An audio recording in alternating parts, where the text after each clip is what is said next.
मैं सुनील तिवारी। चलिए आज जानते हैं पीलिया के बारे में। इसे जॉन्डिस कहते हैं। यह एक प्रकार का लक्षण है और इसमें इस लक्षण में का मतलब ये है कि जैसे शरीर के किसी पार्ट में अब कुछ दिक्कत हो रहा है या प्रॉब्लम हो गया है।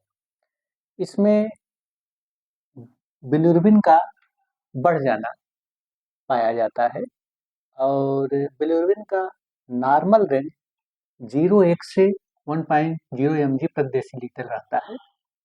और यदि इससे बढ़कर 2.0 या 3.0 mg हो जाए तब इसका मात्रा बढ़ जाता है। तो ऐसे पर क्यों होता है, इसके कौन कौन से कारण हैं, तो चलिए समझते हैं। तो पहला कारण होता है बैक्टीरियल इन्फेक्शन, वायरस इन्फेक्शन। तो वायरस इन्फेक्शन में ये हो सकता है BCD, 5 प्रकार के इन्फेक्शन होते हैं। किसी को 2 भी लग जाता है, किसी को 3, किसी को 1 ही होता है। एनीमिया, रक्त का कम हो जाना, ऑटोइम्यून डिसऑर्डर।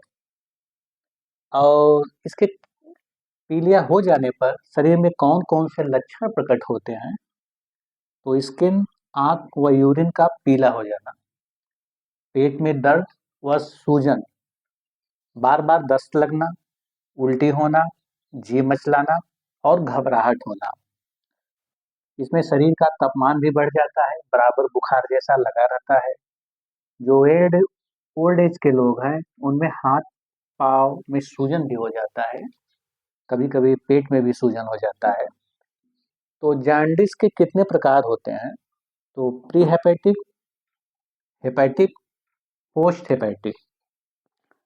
तो चलिए समझते हैं कि प्री हेपेटिक ये ज़्यादातर बैक्टीरियल इन्फेक्शन। इसमें क्या होता है कि रक्त की कोशिका, लिवर तो ठीक से काम करता है पर रक्त की कोशिका टूटने लगता है। तो ये ज़्यादातर बैक्टीरियल इन्फेक्शन, वायरल या ड्रग टॉक्सिसिटी इसमें देखा जाता है। और हेपेटिक में तो हेपेसाइट कोशिका ठीक से काम नहीं करता है। ये ज़्यादातर हेपेटाइटिस बी, हेपेटाइटिस बी या जो एल्कोहल लेते हैं उनमें ज़्यादा दिखाई देता है। अब पोस्ट हेपेटिक में बाइल डक्ट या पैनक्रियाटिक डक्ट काम नहीं करता है। इसमें बाइल डक्ट या पैनक्रियाटिक ये काम नहीं करता है, इस कारण से ये प्रॉब्लम हो जाता है। पीलिया में होने पर कुछ बेसिक टेस्ट हैं, इसे डॉक्टर अक्सर कराते हैं। एलएफटी कराते हैं, सीबीसी बिलिरुबिन टेस्ट इसको कहते हैं। और सीबीसी में पूरा पता करते हैं कि ब्लड की बिलिरुबिन की मात्रा कितना बढ़ा हुआ है। यूरिन टेस्ट भी होता है। अगर ज़्यादा दिक्कत है तो बाद में सिटी स्कैन भी डॉक्टर कराते हैं, एमआरआई भी कराते हैं।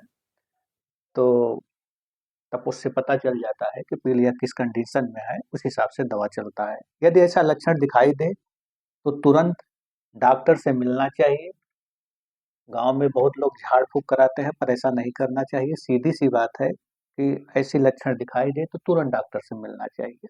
इसके साथ साथ कुछ बेसिक निदान है, इसे आपको जरूर करना चाहिए। तो बेसिक निदान में आप क्या क्या कर सकते हैं, तो बेसिक निदान के लिए आप उबले हुए पानी का सेवन सुबह के वक्त करें। उसके बाद पपीता, सेब व अनार का सेवन कर सकते हैं। पर जो डायबिटीज के पेशेंट हैं उनको किसी भी प्रकार का जूस नहीं लेना चाहिए, ऐसे ही खाना चाहिए फलों का। तीसरा, नारियल पानी का सेवन कर सकते हैं, नारियल पानी। और मूली का सेवन करना भी काफी कारगर होता है, इसे भी कर सकते हैं। खीरा का सेवन, गन्ने का जूस का सेवन, सत्तू का सेवन भी कर सकते हैं। ये काफ़ी कारगर है। इसके साथ मट्ठे व हल्के दही का भी सेवन करना चाहिए। यह भी पीलिया में कारगर होता है, इसे भी कर सकते हैं। और नींबू का शरबत भी लेना चाहिए कम से कम 1 से 2 बार, इससे भी आराम मिलता है। इसके साथ-साथ क्या परहेज़ करना है? तो परहेज़ के लिए आप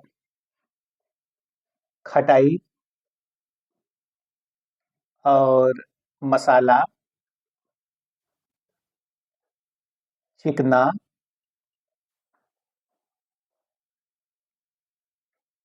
फैटी फूड और शराब,